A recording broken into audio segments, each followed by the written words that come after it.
Chhindwara block Congress committee ग्रामीण के द्वारा कलेक्टर महोदय को ज्ञापन सौंपा गया। संयोजक अमित सक्सेना के तत्वाधान में ब्लॉक कांग्रेस कमेटी ग्रामीण ने भाजपा शिवराज सरकार पर आरोप लगाते हुए कहा कि ये चुनाव से डरते हैं।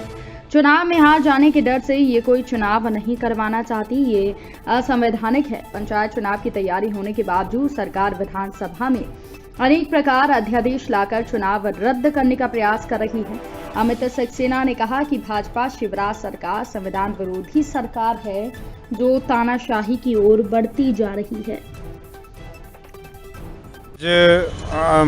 हमारे कांग्रेस कमेटी ग्रामीण के द्वारा हम सभी लोग, हमारे अध्यक्ष जीवन पटेल जी और भैया जी शिवारे जी और सभी हमारे प्रमुख कार्यकर्ता बंधु, सब पदाधिकारियों के साथ हम लोग आए थे और हमने अभी कलेक्टर साहब को, जो कि जिला निर्वाचन अधिकारी हैं, उनको एक ज्ञापन दिया है।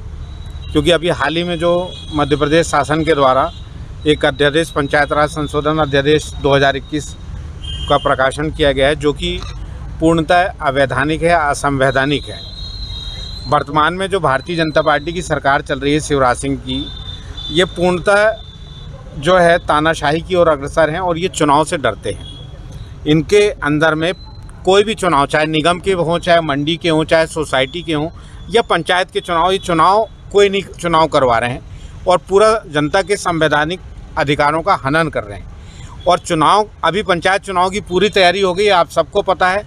राज्य निर्वाचन आयोग ने पूरी तैयारी कर ली, पूरा शासन का अमला उसमें लगा हुआ है और अपना समय अन्य काम छोड़ के और अभी इस चुनाव की तैयारी हो रही थी। लेकिन अब एक नया अध्यादेश ला दिया और उसमें इतनी विवादित बातें हैं कि अब ये चुनाव फिर स्थगित होने के चक्कर में, क्योंकि ये हार के भय से इन्होंने ये अध्यादेश को लाए।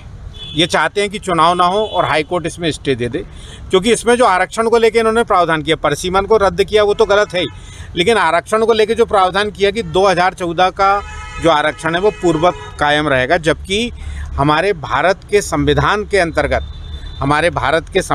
अंतर्गत ये जो अधिकार है आरक्षण का और चक्रानुक्रम में किया जाएगा। ये मध्य प्रदेश ग्राम स्वराज अधिनियम में पूरा इसका प्रावधान है, जिसके कि 243 घ में आरक्षण का प्रावधान किया गया है।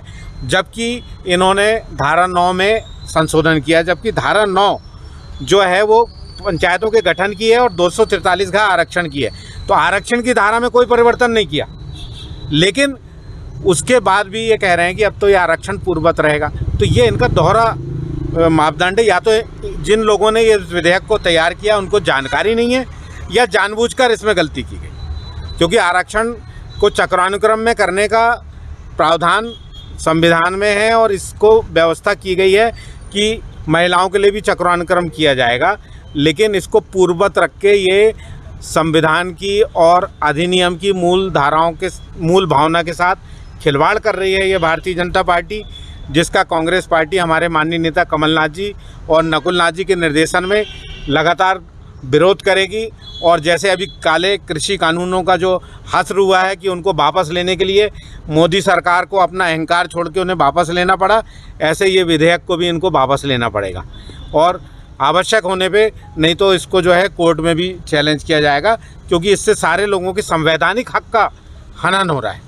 तो आज हमने ये जिला निर्वाचन अधिकारी कलेक्टर साहब के माध्यम से इसको राज्य निर्वाचन आयोग और मध्य प्रदेश के पंचायत विभाग में प्रमुख सचिव को हमने ज्ञापन भेजा है और अगर इसमें कार्रवाई नहीं होगी तो अग्रिम आंदोलन और अग्रिम कार्रवाई निर्धारित की जाएगी। Rabindranath Tagore University, formerly known as ISECT University, the pioneers in skill development with focus on creating industry-ready professionals. Join India's premier skill-based university, Rabindranath Tagore University.